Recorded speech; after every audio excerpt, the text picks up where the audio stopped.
अस्सलाम वालेकुम 9 क्लास। आज हम करेंगे चैप्टर नंबर 2।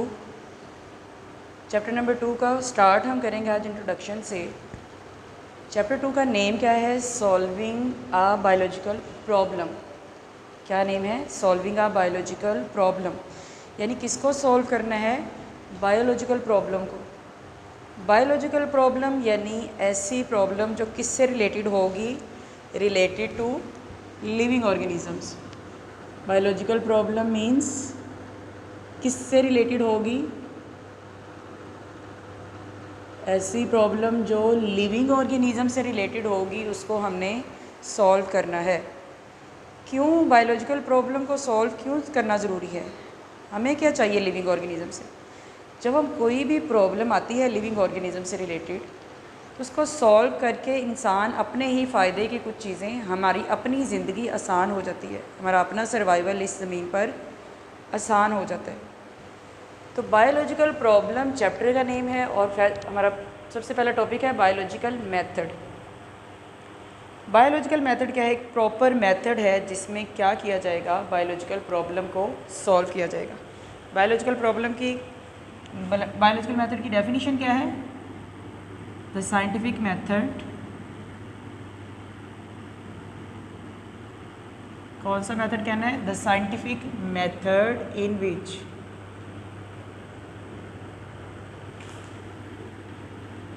जिसमें हम क्या करेंगे?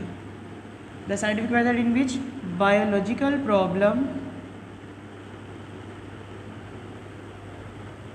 Is solved. Biological problem is solved, is termed as, is known as, is called as, क्या कहेंगे हम उसे? Biological method. तो बायोलॉजिकल मेथड क्या हुआ?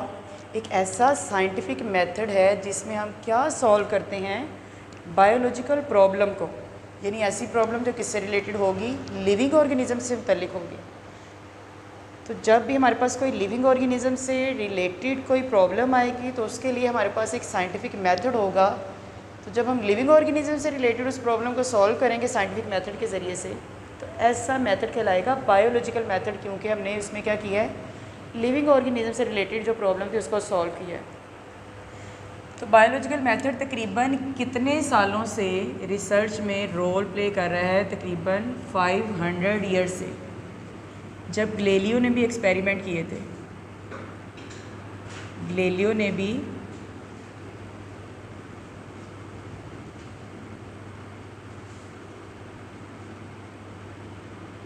फिफ्टीन 90s में तकरीबन एक्सपेरिमेंट किए थे, और तब से लेकर 500 सालों से लेकर बायोलॉजिकल मेथड जो है वो हमारी बायोलॉजिकल रिसर्च में बहुत ज़्यादा रोल प्ले कर रहा है। ये जो बायोलॉजिकल मेथड है ये एक प्रॉपर मेथड है और जिसमें मुख्तलिफ स्टेप्स होते हैं। क्या होते हैं इसमें? Different steps. कौन कौन से स्टेप्स होते हैं? सबसे पहला स्टेप होता है बायोलॉजिकल मेथड का रिकॉग्निशन ऑफ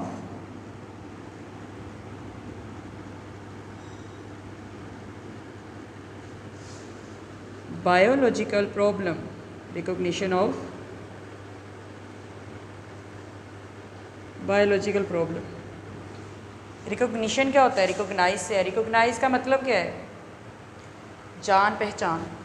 यानी आपके पास कोई बायोलॉजिकल प्रॉब्लम आती है, सबसे पहले आपके पास क्या होना ज़रूरी है? बायोलॉजिकल प्रॉब्लम होगी तो फिर आप आगे प्रॉपर उसके ऊपर जो है वो बाकी स्टेप्स अप्लाई करेंगे। जब प्रॉब्लम आ जाती है तो उसको क्या किया जाता है? ऑब्ज़र्व। तो सेकंड स्टेप क्या होता है? ऑब्ज़र्वेशन। ऑब्ज़र्वेशन यानी मुशाहिदा करना। उस प्रॉब्लम को हम देखेंगे कि इसको अब किस तरह से सॉल्व किया जाएगा, उससे रिलेटेड जितने भी इश्यूज़ हैं उन सबको डिस्कस किया जाएगा। ऑब्ज़र्वेशन के बाद नेक्स्ट स्टेप होगा हाइपोथेसिस फॉर्मुलेशन। नेक्स्ट स्टेप क्या है? Hypothesis formulation. अब हम उससे हाइपोथेसिस ड्रॉ करेंगे। हाइपोथेसिस बनाने के बाद नेक्स्ट स्टेप हम करेंगे डिडक्शन, यानी हम खुद से कोई पॉसिबल उसके लिए हम सोचेंगे कि ऐसे करेंगे तो इस तरह से होगा। ये सारी क्या है? ये दोनों स्टेटमेंट के फॉर्म में हम इन ऑब्जर्वेशंस को लिख लेते हैं।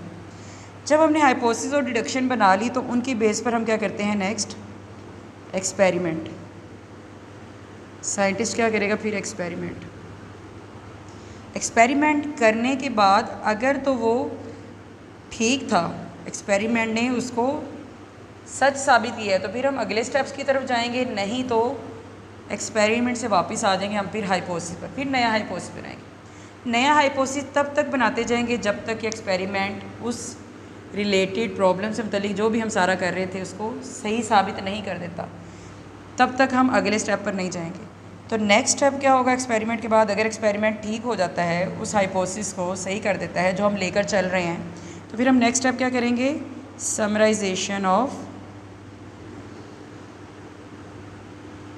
हम समराइजेशन कर लेंगे किसकी, रिज़ल्ट्स। जो भी हमारे पास एक्सपेरिमेंट से जो हमें रिज़ल्ट्स मिले हैं उनको हम इकट्ठा कर लेंगे सारा डाटा। समराइजेशन के बाद हम करते हैं रिपोर्टिंग। समराइजेशन के बाद क्या की जाती है, रिपोर्टिंग ऑफ रिज़ल्ट्स, यानी लोगों को उनके बारे में बताया जाता है जो काम नया किया गया है। रिपोर्टिंग के बाद बुक में आपके इतने ही स्टेप्स बताए गए हैं, लेकिन इसके बाद अगले भी स्टेप्स हैं जो डिस्कस किए गए हैं आगे, लेकिन इन स्टेप्स के साथ उनके नाम नहीं लिखे गए। तो नेक्स्ट स्टेप होता है थ्योरी, और लास्ट है नंबर 9 स्टेप लॉ। ठीक है, तो ये सारे स्टेप्स होते हैं, वन बाय वन हम इन्हें डिस्कस करेंगे। सबसे पहले हमारे पास रिकॉग्निशन ऑफ बायोलॉजिकल प्रॉब्लम। सबसे पहला स्टेप क्या है, रिकॉग्निशन ऑफ बायोलॉजिकल प्रॉब्लम। कितने स्टेप्स हमने देखे, बायोलॉजिकल प्रॉब्लम होगी, उसको ऑब्जर्व करेंगे, हाइपोथेसिस बनाएंगे, डिडक्शन बनाएंगे, एक्सपेरिमेंट किया जाएगा, फिर समरी और उससे समराइजेशन कर लेंगे रिजल्ट्स की, और रिपोर्टिंग करेंगे, और थ्योरी और लॉ लास्ट में। स्टेप क्या है सबसे पहला हमारे पास, बायोलॉजिकल मेथड में पहला स्टेप क्या है हमारे पास, recognition of biological problem. Biological problem की पहचान करना क्यों ज़रूरी है, ज़रूरी है कि नहीं बायोलॉजिकल प्रॉब्लम, आपका बायोलॉजिकल मेथड ही इससे स्टार्ट हो रहा है, तो इसलिए आपके पास प्रॉब्लम होगी तो आगे आप उसको सॉल्व करने के लिए बाकी के स्टेप्स अप्लाई करेंगे। तो बायोलॉजिकल प्रॉब्लम क्या होती है, एक ऐसा क्वेश्चन जो किससे रिलेटेड होगा, related to living organisms. A question related to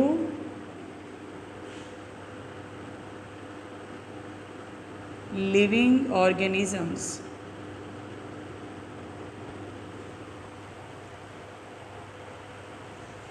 जो किसके माइंड में आएगा, जो साइंटिस्ट के अपने माइंड में भी आ सकता है, जो किसी भी आम शख्स के माइंड में भी आ सकता है। A question related to living organism that is either asked by someone, जो कोई भी पूछ सकता है, और इन बायोलॉजिस्ट माइंड, यहाँ बायोलॉजिस्ट के अपने माइंड में भी आ सकता है। तो ऐसा कोई भी क्वेश्चन जो किससे रिलेटेड होगा, लिविंग ऑर्गेनिज्म से रिलेटेड होगा, उसको कहेंगे हम, वो हमारे पास क्या है, बायोलॉजिकल प्रॉब्लम है। इस बायोलॉजिकल प्रॉब्लम को सॉल्व करने के लिए फर्स्ट स्टेप क्या होगा हमारे पास, जो नेक्स्ट स्टेप है हमारा ऑब्जर्वेशन।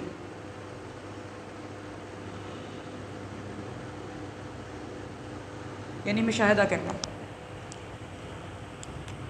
ऑब्जर्वेशन क्या है, फर्स्ट स्टेप है किसका,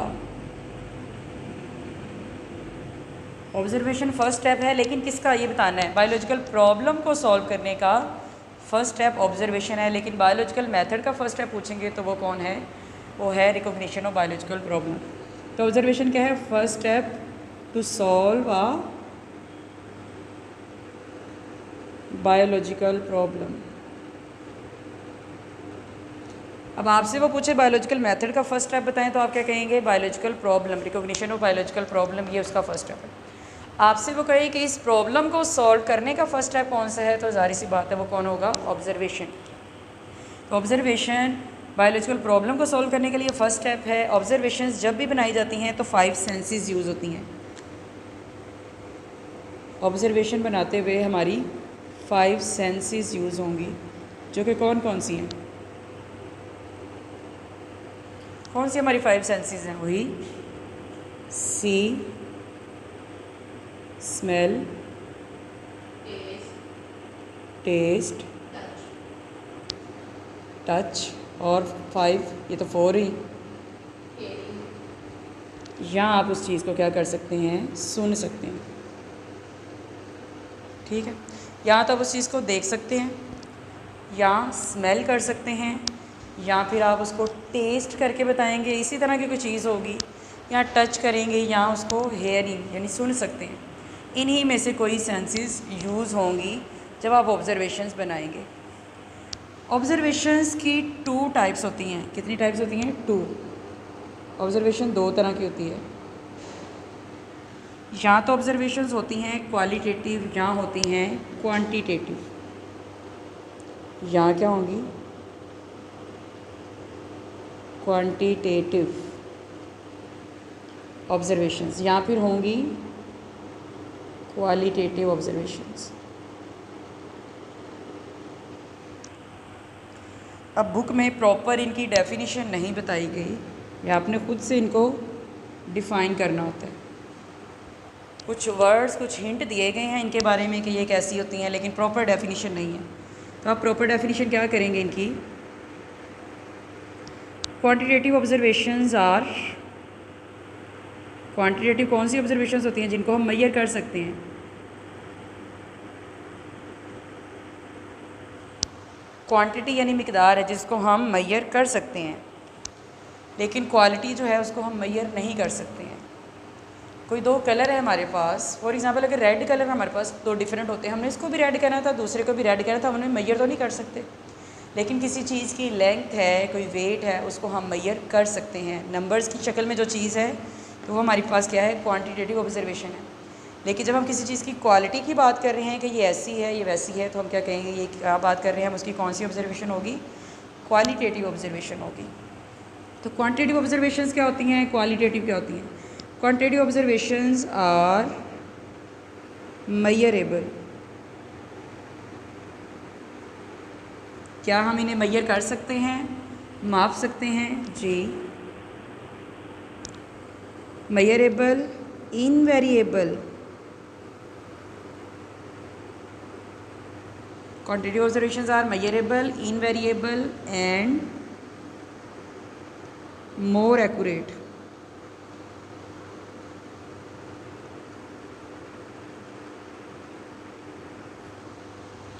यानी क्वांटिटेटिव ऑब्जर्वेशंस कैसी होती हैं? जिन्हें हम मेजर कर सकते हैं, इनवेरिएबल होती हैं और मोर एक्यूरेट यानी ज़्यादा दुरुस्त मानी जाती हैं। मेजरेबल तो हो गया कि हम इन्हें नाप सकते हैं, माप सकते हैं। इनवेरिएबल क्या होता है? वेरिएबल का मतलब वैरायटी से निकला है। वैरायटी क्या होता है? किसी चीज़ में वैरायटी पाए जाना, यानी उसमें उसकी मुख्तलिफ इकसाम होती हैं। इनवेरिएबल जब आ गया यानी इसमें कोई वैरायटी नहीं होगी। एक चीज़ को हमने मेजर कर लिया है, हम उससे 10 दफ़ा मेजर करें, 20 दफ़ा करें, 50 दफ़ा करें, वो उसकी क्वांटिटी चेंज नहीं होगी। तो ये क्या होती हैं? इनवेरिएबल यानी चेंज नहीं होती हैं। और क्या होती हैं? ज़्यादा एक्यूरेट होती हैं। किसकी निस्बत? क्वालिटेटिव की निस्बत। इसी तरह से आप क्वालिटेटिव की क्या डेफिनेशन बनाएंगे? क्वालिटेटिव ऑब्जर्वेशंस आर, मेजरेबल की जगह आप क्या कहेंगे? Non measurable.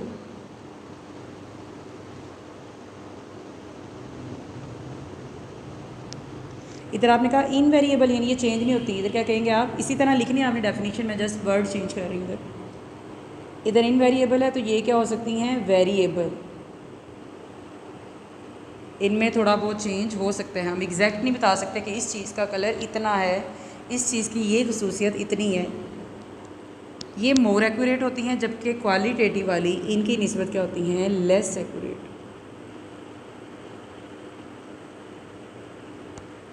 ये कम दुरुस्त मानी जाती हैं, इनमें वैरायटी हो सकती है, और ये नॉन मेजरेबल होती हैं, हम इन्हें मेजर नहीं कर सकते। जिस भी ऑब्जर्वेशन को हम मेजर कर सकते होंगे वो क्वांटिटेटिव होगी। अब इनकी एग्जांपल्स बुक में दी गई हैं, डेफिनेशंस नहीं दी गई थी। एग्जांपल्स क्या हैं?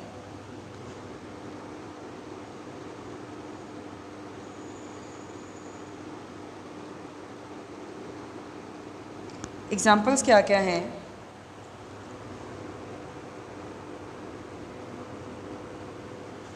जैसे कि हम कहते हैं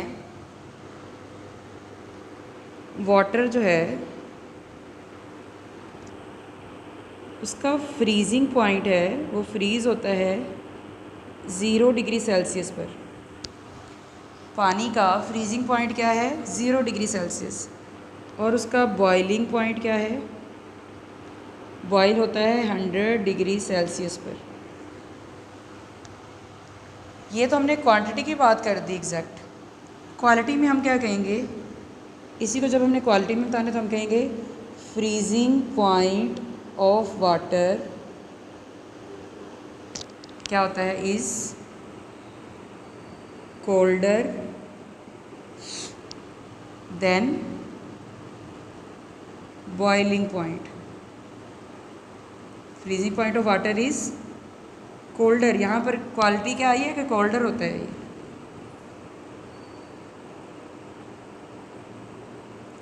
freezing point of water is colder than boiling point. ये एक एग्जांपल होगी कि हम इधर क्वांटिटी में क्या बात कर रहे हैं? नंबर्स की बात कर रहे हैं, जबकि हम क्वालिटी में क्या कह रहे हैं कि फ्रीजिंग पॉइंट क्या होता है? कोल्डर। कोल्डर का मतलब क्या होगा? फ्रीजिंग पॉइंट का हम देखेंगे। कोल्डर का मतलब क्या है? उस पर टेम्परेचर कम होगा और बॉइलिंग पॉइंट की निस्बत वो कोल्डर है, यानी फ्रीजिंग पॉइंट कम है, बॉइलिंग पॉइंट ज़्यादा है। हमें पता चल रहा है कोल्ड कोई चीज़ होती है तो कब होती है? कम टेम्परेचर पर। तो हम वहाँ पर सिर्फ कोल्डर कह रहे हैं, लेकिन हमें उससे एग्जैक्ट तो नहीं पता चल रहा। कोल्डर से हमें ये तो नहीं पता चल रहा है कि वो कितना कोल्डर है फ्रीजिंग पॉइंट, लेकिन यहाँ पर हमने एग्जैक्ट नंबर की बात की। तो ये सारी चीज़ें जो शो करती हैं इन टर्म्स को, कि इनको हम मेजर भी कर सकते हैं, ये इनवेरिएबल भी हैं और ये ज़्यादा दुरुस्त भी हैं, और ये सारी क्या है? उसका उलट है। हम एक और एग्ज़ाम्पल देखते हैं। अगर हम 1 लीटर वाटर लेते हैं, कितना? 1 लीटर वाटर है हमारे पास, और 1 लीटर ही हमारे पास क्या है? Ethanol. 1 litre water and 1 litre ethanol. 1 litre water का जो वेट करेंगे वो होगा 1000 ग्राम। 1 लीटर एथानॉल का वेट करेंगे तो वो कितना होगा? 789 ग्राम। दोनों देखने में बराबर थी, लेकिन जब वेट किया तो उसका वेट 1000 ग्राम आया, इसका वेट 789 ग्राम आता है। अगर हम क्वालिटी में बात करें तो हम क्या कहेंगे? 1 लीटर वाटर इज़ हैवियर कहेंगे या लाइटर कहेंगे? 1 litre water is heavier than 1 litre ethanol. Quality में हम क्या कह देंगे? 1 लीटर वाटर क्या होता है? Is heavier. 1 litre water is heavier than 1 litre ethanol. Quality के लिए यहाँ पर कौन सा वर्ड आ रहा है जो क्वालिटी को डिस्क्राइब कर रहा है? हैवी का। जैसे ऊपर कोल्डर का वर्ड आया था, यहाँ पर कौन सा वर्ड आ रहा है? हैवियर का। यानी 1 लीटर वाटर जो है वो 1 लीटर एथानॉल की निस्बत ज़्यादा हैवी होता है। आज का हमने कितना पढ़ा है? सिर्फ 2 ही हमने स्टेप्स को जो है वो डिस्क्राइब किया है, बायोलॉजिकल प्रॉब्लम और उसके अलावा ऑब्जर्वेशन। स्टार्ट क्या किया था हमने? इंट्रोडक्शन में बायोलॉजिकल मेथड पढ़ा, उसकी डेफिनेशन है, स्टेप्स के नाम, और सिर्फ हमने 2 स्टेप्स को डिस्क्राइब किया।